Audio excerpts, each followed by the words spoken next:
اس وقت میں ایک صحابی نے کہا کہ اللہ کے رسول صلی اللہ علیہ وسلم ایسا تو نہیں ہے، ایسا نہیں ہے کہ ہم لوگوں نے اپنے روحبان یعنی پادری لوگ جو ان کے جیسے ہمارے اس کے اندر ایک عالم ہوتا ہے جیسے امام، ویسے ان کے اندر جو ان کے فادر جو ہوتے ہیں ان لوگوں نے اپنے رب بنا لیا ہے. کہا ایسا تو نہیں ہوتا کہ ہمارے جو لوگ ہوتے ہیں ہم انہیں رب نہیں بناتے. انہوں نے پھر کہا اللہ کے رسول صلی اللہ علیہ وسلم نے کہا کہ ایسا نہیں ہے کہ انہوں نے جو چیز کہی یہ حلال ہے ہم نے اسے حلال جانا، جس چیز کو انہوں نے کہا حرام ہے ہم نے اسے حرام جانا. کہا بالکل ایسا ہی ہے. کہا پھر اور کیا ہے؟ رب بنانے کا مطلب اور کیا ہے؟ آج وہی چیز ہم بھی کر رہے ہیں. بدعتوں کے رواج میں ہم اتنے زیادہ منہمک ہو گئے ہیں کہ آج ہمیں صحیح اور غلط دونوں میں سے کوئی چیز فرق نظر نہیں آتی. آج ہم لوگ صرف اور صرف یہ چاہتے ہیں کہ بس کوئی بھی طریقہ ہو بس جنت ہمیں مل جائے. میرے بھائی جنت اگر اتنی آسانی سے ملنی ہوتی نا تو صحابہ کرام راتوں کو جاگا نہیں کرتے. اللہ کے رسول صلی اللہ علیہ وسلم کے پاس آ کے صوم داؤدی کے جو ہے وہ اس کے بارے میں فتویٰ طلب نہیں کیا کرتے. اللہ کے رسول صلی اللہ علیہ وسلم کے پاس آ کے جنت میں جانے کی راہ کیا ہے اس کے بارے میں سوال نہیں کیا کرتے، بلکہ ہر کوئی شخص یہی چاہتا کہ بھائی چاہے جو بھی ہو مجھے یہ چیز کرنی ہے اور اس طریقے سے جنت پا لینا ہے. ایک وقت کی نماز پڑھنی ہے باقی چھوڑ دینا ہے، پورے سال بھر آرام کرنا ہے، ایک رات جاگنا ہے، عبادت کرنی ہے، جنت پا لینی ہے. اللہ کی قسم ایسے لوگ جنت میں کسی دروازے سے جانے کے تو چھوڑیے جہنم کے بھی کسی دروازے کے جانے کے حق نہیں رکھتے ہیں. جس دن اللہ رب العالمین ان کے لیے ہم تمام لوگوں کو اللہ ان تمام چیزوں سے محفوظ رکھے، لیکن جس دن خدا نخواستہ اگر ہم میں سے کسی شخص نے یہ اعمال کیے ہوں اور وہ یہ جانتا ہو کہ اللہ رب العالمین ہمیں یہ حق دے گا کہ جنت کے جس دروازے سے چاہو چلے جاؤ، میں بتا دوں کہ اسے یہ حق حاصل نہیں ہے کہ وہ جس دروازے سے چاہے جہنم کے وہ جہنم کے دروازے سے چلے جائے. مالک جو فرشتہ ہے جو جہنم کا اتنا برا کوڑا مارے گا نا اللہ کی قسم کہ اس وقت سوچو گے یا لیتنی اتخذت مع الرسول سبیلا، اللہ کی قسم اس سے بہتر ہوتا کہ میں رسول کریم صلی اللہ علیہ وسلم کی راست پر آ جاتا، ان کی احادیث ان کی باتوں کو اپنی زندگی میں اپنا لیا ہوتا. جب مالک جب فرشتہ جب ہنٹر لے کر جب دوڑائے گا اسی جہنم کے اندر اس وقت پتا چلے گا یا لیتنی کنت ترابا، اے کاش کہ اس سے بہتر ہوتا کہ میں مٹی ہو جاتا. جس وقت فرشتہ ہنٹر لے کر جب مارے گا اور جب سر کی کھوپڑی الگ وہاں جا کے گرے گی اس وقت پتا چلے گا اے کاش کہ میں نے بدعتوں کے پیچھے لگ کر اپنے وقت کو ضائع نہ کیا ہوتا. جب فرشتہ جب اس لوہے کی جو کنگھی ہے اس سے جب جبڑا پھاڑے گا اور جب یہ جبڑا پھاڑنے کے بعد جب دوسرے جبڑے کے پاس آ جائے گا یہ جبڑا جب سیدھا ہوگا اس وقت سوچے گا کہ اے کاش میں نے دنیا کے اندر رہتے ہوئے ان تمام کے تمام علماء کی بات نہ مانی ہوتی جن علماء نے مجھے راہ راست سے ہٹا دیا ہے. جب وہ شخص جو جہنم کے خون کے دریا کے اندر تیرتا ہوا جب کنارے آئے گا اور فرشتہ جب اسے درے سے مار کر پھر بیچ میں سٹے گا اس وقت وہ شخص سوچے گا کہ اے کاش میں نے قرآن و حدیث سے ہی اپنے تمام کے تمام مسائل کا استعمال کیا ہوتا. ابھی بھی وقت ہے، انسان کی آنکھ بند ہونے سے پہلے کا وقت ہے، حالت نزع میں جاگنے کے عالم میں جانے سے پہلے کا وقت ہے کہ انسان جو ہے اپنے تمام کے تمام اعمال کا محاسبہ کرے، اس کے تمام اعمال کو وہ موازنہ کرے کہ قرآن و حدیث کے مطابق ہیں یا نہیں ہے. اگر قرآن و حدیث کے مطابق ہے تو آمنا و صدقنا، اور اگر نہیں ہے تو ایسی صورت میں یاد رکھے کہ اپنے اعمال کو قرآن و حدیث کے توازن کے ساتھ برقرار رکھے تو ہی ایسی صورت میں دنیا کے اندر بھی انشاءاللہ ہم لوگ کامیاب رہیں گے اور آخرت میں بھی کامیابی ہماری مقدر ہوگی. میں یہ نہیں کہتا بلکہ یہ کہتا ہے ہمیں قرآن مجید سورہ آل عمران سورہ نمبر 3 پارہ نمبر 4 اللہ رب العالمین نے ارشاد فرمایا ہے وَلَا تَكُونُوا كَالَّذِينَ تَفَرَّقُوا وَاخْتَلَفُوا مِن بَعْدِ مَا جَاءَهُمُ الْبَيِّنَاتُ، تم ان لوگوں میں سے مت ہو جاؤ جن لوگوں نے فرقہ وارانہ اختیار کر لیا ہے، وَاخْتَلَفُوا اختلافات میں پڑ گئے ہیں اس کے بعد میں بھی کہ ان کے پاس واضح نشانیاں آ چکی ہیں. آج ہمارے پاس نہیں ہے. امام بخاری رحمہ اللہ نے جو اتنی محنت کرنے کے بعد میں ہر حدیث کو لکھنے سے پہلے 2 رکعت نماز پڑھا کرتے تھے، پتہ ہے نہیں پتہ ہے. امام مسلم رحمہ اللہ نے اتنی زیادہ محنت کرنے کے بعد صحیح احادیث کو جمع کر کے رکھا ہے. قرآن مجید کی ایک آیت کریمہ ہمارے پاس ہے. آج مجھ سے بہتر آپ جانتے ہیں کہ ایک شخص ہے شیعہ کا جس نے کہا کہ قرآن مجید نعوذ باللہ من ذالک تحریف ہو چکا ہے. کل کو وہ شخص قرآن مجید کا انکار کرنے والا ہوگا اور اپنی جو ہے جماعت بنا لے گا جو قرآن مجید کو مکمل چھوڑ چکی ہوگی. مجھے اس چیز کا کوئی غم نہیں. کیوں؟ قرآن مجید نے خود کہا اِنَّا نَحْنُ نَزَّلْنَا الذِّكْرَ وَإِنَّا لَهُ لَحَافِظُونَ، ہم نے قرآن مجید کو نازل کیا ہے اور ہم ہی اس کی حفاظت کرنے والے ہیں. بہرحال قرآن مجید اپنی جگہ مسلم ہے، تغیر ہو گیا سارے مذاہب کی کتابوں میں، تلا ہرگز نہ ایک نقطہ کلام الہی کا۔ کسی شاعر نے جو کہا بہت بہترین کہا ہے کہ دنیا کی جتنی بھی کتابیں ہیں تمام کی تمام کتابوں کے اندر تحریف تبدیل ہوتی رہی ہے، لیکن قرآن مجید یہ واحد کلام ہے جس کا ایک نقطہ بھی یہاں سے وہاں نہیں ہوا، اور یہ تمام کی تمام چیزیں ہو رہی ہیں اپنے اعمال کی بنیاد پر۔ جو میں نے شروع میں کہا تھا کہ آج ہم لوگوں نے بدعتوں کو رواج دینے میں برابر کا حق رکھا ہے، وہ یوں ہی نہیں کہا بلکہ اسی بنیاد پہ کہا ہے کہ آج ہم لوگوں نے یہ جو سوچ لیا ہے کہ ہماری نمازیں ہو جاتی ہیں۔ کس نے کہا ہو جاتی ہے؟ میں نے یہ جو دلائل دیے ہیں آپ کسی بھی عالم سے جا کے پوچھ لیں، تمام کے تمام علماء کا یہی کہنا ہے بدعقیدہ بدعتی کے پیچھے نماز نہیں ہوتی۔ اب مجھے بتائیے ایسی کون سی مسجد ہے جہاں پر بدعت ایجاد نہیں ہے، بدعت رواج نہیں پایا ہوا ہے، یا وہاں کے لوگ بدعتی نہیں ہیں؟ اب میں یہ نہیں کہوں گا کہ بھائی آپ یہ مسجد میں نماز پڑھیں یا وہ مسجد میں نماز نہ پڑھیں، اپنے اللہ رب العالمین نے ہمیں عقل سلیم دیا ہے، اپنے عقل سلیم کا استعمال کریں اور اس کے بعد میں پھر سوچیں کہ میں نے جس کے پیچھے نماز پڑھی ہے وہ شخص بدعتی ہے یا نہیں۔ اگر بدعتی ہے تو میری نماز ہوئی یا نہیں؟ اب ایسی صورت میں ایک مسئلہ ہمارے سامنے رہ جاتا ہے، تو اب ایسی صورت میں کیا کیا جائے؟ ایسی صورت میں وہی کیا جائے جو ہم لوگوں نے پہلے جب ہم نے منہج سلف کو اختیار کیا تھا، عزم کیا تھا کہ اب ہم لوگ قرآن و حدیث کی طرف ہی رہیں گے، اس وقت جو ہم نے عزم کیا تھا اس عزم کو ہمیشہ برقرار رکھیں انشاءاللہ العزیز۔ آنے والے وقت میں یہ نہیں کہتا ابھی میں یہاں سے جاؤں گا کل کے کل، نہیں، بلکہ آنے والے وقتوں میں یہ چیز دیکھیں گے انشاءاللہ العزیز کہ کئی ایک سدھار آ چکے ہوں گے۔ کیسے؟ جب ایک امام اپنے پیچھے جب کسی مقتدی کو نہیں پاتا ہے، وہ تکلیف کیا ہوتی ہے وہ میں محسوس کرتا ہوں کہ فلانے شخص نماز میں آیا کرتا تھا آج نہیں آیا، کیا وجہ ہے؟ فلانے شخص ایسا ہے وہ نماز کے لیے آیا کرتا تھا نہیں آیا، یہ کیوں؟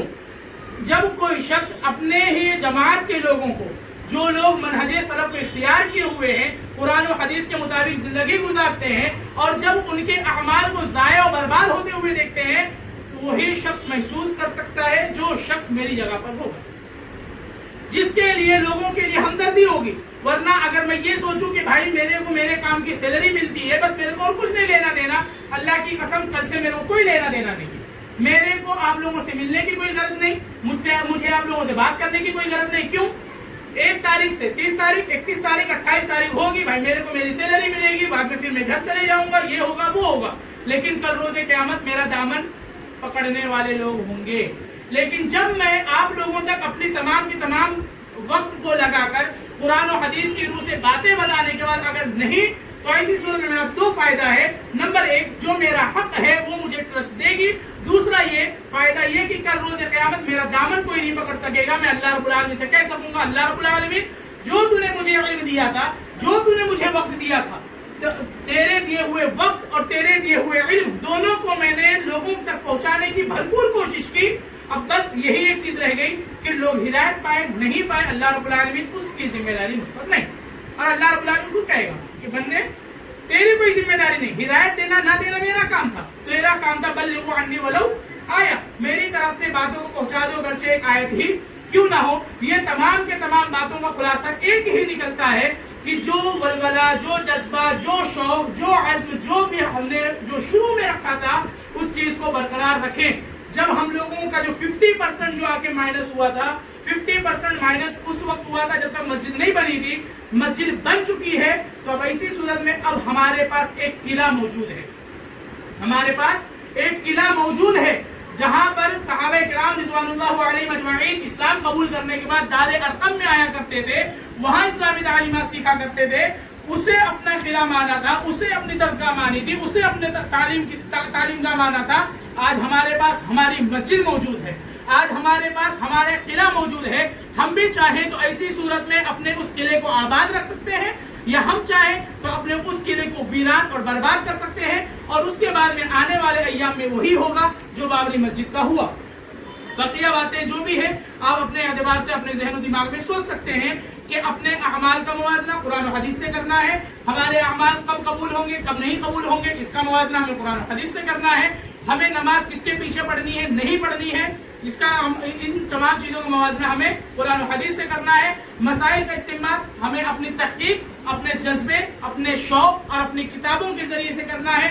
اور اسی طریقے سے جب تک کہ رہنا ہے اپنے اسی عزم اسی ولولے کے ساتھ رہنا ہے کہ انشاءاللہ العزیز آج ایک نہیں ہزاروں لوگ اگر میرے کہنے کی بنیاد پہ اگر سلفی منہج قرآن و حدیث یا منہج سلف پہ اختیار کر لیتے ہیں تب بھی میں اپنے اس جو تودو ہے جو کوشش ہے اس کو نہیں روکوں گا جب تک کہ میری آخری سانس چلتی رہے گی.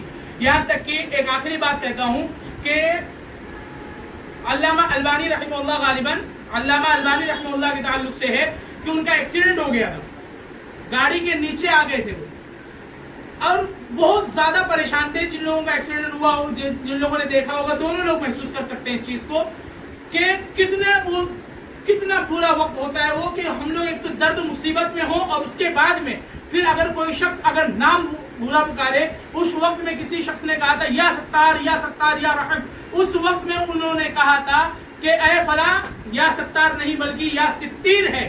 انہوں نے اس وقت اپنی مصیبت کو ایک طرف اور لوگوں کی جو بھلائی ہے لوگوں کی جو غلطی ہے اس کی اصلاح کو ایک طرف رکھتے ہوئے اپنی تکلیف کو ہٹا دیا اور اس چیز کو فوقیت دی جو لوگوں کی بھلائی کے لیے ہے. میری مصیبت میری حد تک ہے, میں دن بھر کا تھکا ہوں رات میں سو جاؤں گا ختم ہو جائے گا, میں بیمار ہوں دوا لے لوں گا ختم ہو جائے گا. لیکن لوگوں کے جو درمیان میں جو برائی ہے جب تک میں اسے نہیں مکمل کروں گا تب تک وہ برائی ختم نہیں ہوگی میرے بھائی. تو ہماری جو ذمہ داری ہے ہم اپنی ذمہ داری کو سمجھیں, بدعتوں کو جو رواج دیا گیا ہے ان بدعتوں کو ختم کرنے کی کوشش کریں. انشاءاللہ العزیز آنے والے ایام میں جو ہمارے آنے والی جو نسل ہے انشاءاللہ بہت ہی خوشگوار اور اچھے ماحول کے اندر سانس لیتا ہوا اپنے آپ کو محسوس کرے گی. اور انشاءاللہ ہمارے جو خلف ہیں ہمارے جو بعد آنے والے لوگ ہیں ان لوگ انشاءاللہ ہمیں بھی اپنے دعاؤں کے اندر نوازیں گے. اللہ رب العالمین سے دعا ہے کہ اللہ رب العالمین ہم تمام لوگوں کو صحیح بات کہنے صحیح بات سننے صحیح باتوں پر عمل کرنے کی توفیق عطا فرما. اللہ رب العالمین ہم لوگوں میں سے جو کچھ بھی ٹوٹے پھوٹے اعمال ہوئے ہیں اعمال حسنات اللہ رب العالمین انہیں قبول فرما, اور جو کچھ بھی ہم سے اعمال سیئات ہوئے ہیں بدعت و خرافات کی شکل میں ہو, شرک اصغر شرک اکبر کی شکل میں ہو, گناہ کبائر گناہ صغائر کی شکل میں ہو, جس بھی اعتبار سے ہیں اللہ رب العالمین بحیثیت انسان خطائیں نسیان کوتاہیاں غلطیاں لغزشیں تمام تر چیزیں ہو جاتی ہیں. اللہ رب العالمین تو اپنے رحم کرم سے معاف فرما. اللہ رب العالمین ہم تمام لوگوں کی چھوٹی سی مجلس کو قبول فرما کر ہمارے لیے عذاب قبر اور عذاب جہنم سے ذریعہ نجات اور جنت الفردوس میں جانے کا ایک ذریعہ بنا. آمین. وآخر دعوانا الحمدللہ رب العالمین. السلام علیکم ورحمۃ اللہ وبرکاتہ.